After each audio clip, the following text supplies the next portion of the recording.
मैं क्यों हार मानूं जब वह आदमी जिसने हमें यहाँ लाया है, हम सभी को यहाँ आने के लिए बुलाया है और हमसे कह रहा है कि बस उस पर विश्वास करो कि वह हमें शीर्ष पर ले जाएगा, वह हमें कहीं ले जाएगा। वह सारा भारी काम कर रहा है, दुनिया भर की सभी टीमों का प्रबंधन कर रहा है, यह सुनिश्चित कर रहा है कि हम दुनिया भर में अनुपालन कर रहे हैं, सभी सिर दर्द ले रहा है, हर समस्या, सभी मुद्दे जो आ रहे हैं, और वह हमसे जो मांग रहा है वो है बस उस पर विश्वास करना, उस पर भरोसा करना। मुझे क्यों चिंता करनी चाहिए, मुझे क्यों इंतजार नहीं करना चाहिए। इसलिए मेरी निष्ठा और वफादारी हमारे संस्थापक श्री ऐश 100% है। मैं उन पर भरोसा करता हूं, मैं उन पर विश्वास करता हूं, मैं ब्रांड पर भरोसा करता हूं। और कारण कि हमारे संस्थापक श्री ऐश दुनिया के सामने जो ब्रांड ला रहे हैं वह सबसे खराब, सबसे विघटनकारी, 21वीं सदी का विघटनकारी नवाचार है। यही वह ब्रांड है जो ऐश ला रहे हैं। सब कुछ बदलने वाला है जब हमारे संस्थापक श्री ऐश दुनिया के लिए दरवाजा खोलेंगे, यह देखने के लिए कि उनके पास क्या है, उन्होंने क्या दिया है। लेकिन जो मार्ग है जो उन्हें प्रेरित कर रहा है वही है, वही है, वही है जो मेरे दिल को छूता है। कारण क्योंकि बाकी सबसे पहले मैं एक दिन उनके अपने घर में, उनके एकांत में खड़ा था और कहा, मैं कुछ ऐसा करने जा रहा हूं जो इस दुनिया को ऊपर उठाएगा, जो इस दुनिया को एक बेहतर जगह बना देगा। वही उद्देश्य है, यही इस व्यक्ति के दिल के पीछे है। इसीलिए मैं उन पर 100% विश्वास करता हूं। वह हम सभी के लिए खुद को समर्पित करेंगे, आपके लिए, मेरे लिए और आने वाली पीढ़ियों के लिए। यही आने वाला है। मैं उस टीम पर भरोसा करता हूं जो उन्होंने बनाई है, जैसा कि भाई माइक एलिस ने कहा। आप जानते हैं, माइक एलिस ने विश्वास और प्रदर्शन की बात की। जानते क्या एशफोर्ड के पास दोनों है? उनके पास वो टीम है जिसे मैं एक नवप्रवर्तक की ड्रीम टीम कहता हूं, क्योंकि उन्होंने हमें बताया कि अब वह ध्यान केंद्रित कर सकते हैं, वह ध्यान केंद्रित कर सकते हैं किसी और चीज पर, और टीम अपना काम कर रही है क्योंकि अब वे उनके साथ समन्वयित हो गए हैं। इसलिए वह और अधिक नवाचारी विचारों के बारे में सोच सकते हैं। ड्रीम टीम, एक नवप्रवर्तक की ड्रीम टीम। मैं उस टीम पर भरोसा करता हूं क्योंकि अश्विन फराह उस टीम पर भरोसा करते हैं और वे उनके लिए काम कर रहे हैं। मैं उस टीम पर भरोसा करता हूं क्योंकि उन्होंने हमें जो साबित किया है, इस टीम को डेटा और स्रोत कोड को पुनर्प्राप्त करने के लिए कहा गया। आइए याद रखें, हम में से जो लोग यहां हैं वे इस उद्योग में हैं। कोई उचित हैंडल नहीं था, यहां तोड़फोड़ की संभावना है, लेकिन यह चीज आई। उस स्रोत कोड को पुनः प्राप्त करें, डेटा को पुनः प्राप्त करें। यह एक बहुत बड़ा काम है। सुरक्षा और अनुपालन के दृष्टिकोण से, जैसा कि मेरे भाई ओलिवर प्रमाणित करेंगे, बहुत सारा काम, और हम सभी यहां काम से प्यार करते हैं। कोड का परीक्षण करने के लिए उन्हें उस कोड को देखना होगा। स्थिर गतिशील विश्लेषण, और जिसे हम सॉफ्टवेयर कहते हैं, संरचना विश्लेषण। कोड की लाखों और लाखों पंक्तियां हैं, इसलिए वे प्रत्येक कोड को देखने के लिए एक एक करके जाते हैं। कमजोरियों को देखें, ओपन सोर्स कोड को देखें जो इस सॉफ्टवेयर में शामिल किया गया हो सकता है। सुनिश्चित करें कि यह अनुपालन में है, यह अच्छा है और सब कुछ। और फिर अश मुफारे को इस प्रणाली की गोपनीयता, अखंडता और उपलब्धता की गारंटी दें। यह इस टीम ने किया है। यही कारण है कि हमें उन पर भरोसा करना चाहिए। उन्होंने न केवल यह किया है, उन्होंने हमारे संस्थापक अश मुफारे को दिया है, जिसे मैं सुपर एडमिन कहता हूं, अधिकार। तो अब एशले पूरे सिस्टम को देख सकते हैं। यही कारण है कि आपको उन पर भरोसा करना चाहिए और मैं उन पर भरोसा करता हूं। वे केवल आकर हमारे परिवारों को यह नहीं बता रहे हैं कि हमने यह किया है, हमने वह किया है। एशले पिता देखते हैं, जैसे हमारे पिता पूरी संगठन को देखते हैं। तो जब वह आते हैं और हमें बताते हैं कि सब कुछ ठीक है, हम ठीक हैं, जैसा कि ओलिवर हमेशा कहते हैं, वो इसे देखे वाकवा में, और उन्होंने इसे देखा है सुपर एडमिन के साथ विशेष अधिकार जो टीम ने उन्हें दिया है। मैं सबसे महान में से एक को उद्धृत करना चाहता हूं।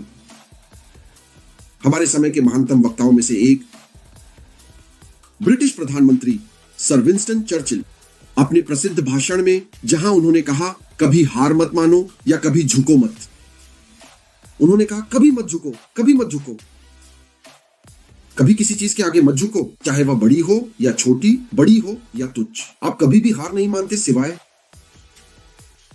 अपने विश्वास आगे, अच्छे विवेक के आगे। हमें अपने पिता के आगे नहीं झुकना चाहिए। श्रीमान ऐश कभी हार नहीं मानेगा, तो क्या हमें हार माननी चाहिए? ऐश कभी हार नहीं मानेगा। उसने हमें बताया है कि यह मेरे जीवन का मार्ग है। मैं यह करने के लिए पैदा हुआ था। मैं बदलाव लाने और प्रभाव डालने के लिए पैदा हुआ था। वह तैयार है हमारे लिए अपनी जान जोखिम में डालने। तो अंत में मैं इसे समाप्त करने के लिए एक बाइबल संदर्भ का उपयोग करूंगा और इसे वापस आपको भेजूंगा। ओलिवर, गलातियों की पुस्तक में, गलातियों की पुस्तक, उन्होंने कहा अच्छा करने में थके नहीं, इस मामले में एक दूसरे के प्रति अच्छा होना या कोई अच्छा काम करना, एक दूसरे का समर्थन करना। चिंतित ना हो, क्योंकि सही समय पर यदि हम हार नहीं मानते हैं तो हम फसल काटेंगे। तो मिस ऐश मो फारा कभी हार नहीं मानेंगे। जैसा कि बॉब ने कहा, वे अपने सपने को जी रहे हैं। आप जानते हैं, चाहे चीजें कितनी भी कठिन क्यों ना हो, वह अपने सपने को हासिल करने के लिए दृढ़ और अटल हैं, क्योंकि यह कुछ ऐसा है जो ऐश के जन्म से पहले ही नींव में रखा गया था। उन्हें नियुक्त किया गया है भगवान द्वारा, बिना स्त्री द्वेष के। पिता भगवान ने कहा कि मैं अपने शब्द को बदलने के बजाय अपने व्यक्ति को बदलना पसंद करूंगा, जो कभी नहीं बदला जा सकता, लेकिन वह इंसान को बदल सकते हैं। आप कह सकते हैं, आप जानते हैं कि ईसाई धर्म, आप इसे नहीं करना चाहते, मैं किसी और व्यक्ति को चुनूंगा। यह मेरा शब्द है, मेरा संदेश है और इसे पूरा होना चाहिए। तो इस कंपनी के बारे में हम कह रहे हैं कि हम देख रहे हैं, आप जानते हैं, और हम इसके बारे में बात कर रहे हैं। इसे नींव से पहले ही नियुक्त किया गया था। बस इतना था कि वे उस व्यक्ति का इंतजार कर रहे थे जिसे भगवान किसी को तैयार कर रहे थे, इसे लेने के लिए, अपने लोगों तक पहुंचाने के लिए। हाँ, चीजें हो सकती हैं। यीशु को कभी भी यह आसान नहीं मिला। आपको क्यों लगता है कि प्रेम क्या है? यदि आपको लगता है कि जीवन आसान है, तो आपको जाकर अपना खुद का बनाना होगा। खैर, जीवन कभी भी आसान नहीं होगा, लेकिन हमें केवल यह प्रार्थना करनी है कि चाहे कितनी भी कठिनाइयां हो, हमें हमेशा बेहतर बनना चाहिए। यही मिस असौफारा कर रही हैं। वह कठिन समय में बेहतर हो रही हैं। क्या हम वास्तव में इसे देख रहे हैं? क्या हम वास्तव में जानते हैं कि हम यहाँ क्यों हैं? जो वास्तव में अंदर आते हैं, जैसा कि कंफर्ट ने कहा, क्या आप अपना क्यों जानते हैं? आपने शामिल होने का कारण क्या था? यह विश्वास के कारण था। मैंने एक बयान दिया, मैंने कहा भगवान ना करे अगर पैसिव गायब हो जाए या जो भी कंपनी हो, मैं फिर भी मिस्टर का अनुसरण करूंगा। ऐश, यह वह विश्वास है जो मेरे पास उनके लिए है। अगर वह कुछ नया लेकर आते हैं तो मैं उनके साथ रहूंगा, क्योंकि विश्वास ईमानदारी के साथ आता है। वह एक ईमानदार व्यक्ति है। यह अखंडता के साथ आता है। आप जानते हैं, हम ये नहीं कह सकते कि ऐश के पास अखंडता नहीं है। वह जवाबदेही के साथ आता है। यह जवाबदेही के साथ आता है। जब चीजें खराब होती हैं तो वह आगे आकर कहते हैं, आप जानते हैं क्या? वह पहले व्यक्ति होते हैं जो आकर दोष लेते हैं और कहते हैं, आप जानते हैं क्या? मैं मानता हूं कि मैं असफल हुआ, लेकिन मैं इसे सही करूंगा। वह कभी भी डर को हार का फैसला करने के लिए नहीं चुनते। वह आशा को चुनते हैं, क्योंकि डर वह चीज है जो आपके सपने को मार सकती है। डर और अनिश्चितता किसी के सपने को मार सकते हैं, लेकिन ऐश हमेशा आशावान रहते हैं कि हम चीजों को अलग तरीके से कर सकते हैं, चाहे कितनी भी कठिनाइयां हों, और आप अपनी गलती से सीखते हैं। आप कभी भी उस चीज से नहीं सीख सकते जो आपने सही किया है। हम हमेशा उस चीज से सीखते हैं जो हमने गलत किया है। इसीलिए इसे सीखा गया सबक कहते हैं। असफलता जैसी कोई चीज नहीं होती, यह सीखा गया सबक है, और ऐश ने इससे सीखा, इससे बाहर निकले, और हम और भी मजबूत हो रहे हैं। वह और भी मजबूत हो रही हैं, क्योंकि जो वह प्रदान करेंगे, शायद हम पीछे मुड़कर देखेंगे। दूसरे को देखो, पेंसिल पर देखो, हे भगवान, क्या दूसरा चरण क्या है? यह आदमी वास्तव में क्या कर रहा है। हे भगवान, यह उत्पाद, हमने सोचा था कि यह वास्तव में बेहतर था, इसे देखो। यह इसलिए है क्योंकि उन्होंने पीछे बैठकर सीखा और कहा, मैं इस सपने को नहीं छोड़ूंगा। जितनी कठिन लड़ाई, उन्होंने कहा, या जितनी कठिन लड़ाई उतने ही मीठे सपने।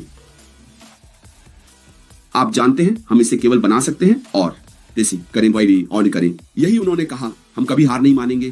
तो तू वह वास्तव में एक स्थिति में है, आप जानते हैं, कुछ बड़ा लाने के लिए। हम अभी जिस बारे में बात कर रहे हैं वह आपसे संबंधित है, और यह सब एक ऑनलाइन आय विकसित करने के बारे में है, ताकि आप उस स्थान पर पहुंच सकें जहां आप आर्थिक रूप से स्वतंत्र हों। यही हम बात कर रहे हैं। और आपके पास वास्तव में यह क्षमता है कि आप अपने मन में जो चाहें वह प्राप्त कर सकते हैं। और मैं आपको एक उदाहरण दूंगा। यहां कुछ ऐसा है जो मैं नहीं चाहता कि आप में से कोई भी अभी करे। मैं नहीं चाहता कि आप सोचें, एक हाथी। आप किस बारे में सोच रहे हैं?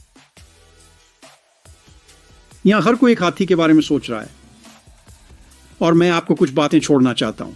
यदि आप इसे अपने मन के पीछे रखकर विचार करें, जो मैं कह रहा हूं उस पर विचार करें, तो आप समझ जाएंगे कि आप कहां हैं। और मैं उन उदाहरणों का उपयोग करने जा रहा हूं जो मार्टी और क्रिस ने और डैन ने उपयोग किए। ध्यान केंद्रित करें। और फिर उन्होंने बात की, क्रिस ने बात की सैंडविच जगह, मार्टी ने मैकडॉनल्ड्स के बारे में बात की, और क्रिस ने कहा कि उसके दोस्त ने सबवे के 100 फ्रेंचाइजी खरीदे थे। यह सचमुच बहुत अच्छी बात है। और क्रिस ने कहा कि उसने वास्तव में अच्छा किया। क्यों उसके पास 100 राजस्व धाराएं थी। शायद प्रत्येक धारा पर राजस्व छोटा था, लेकिन जब आप इसे सब जोड़ते हैं यह बहुत बड़ा था। अब यहां आपके हाथ में क्या है? श्रीमान मुफारा आ रहे हैं, या आईटी कंपनी, वह उत्पादों के साथ आ रहे हैं।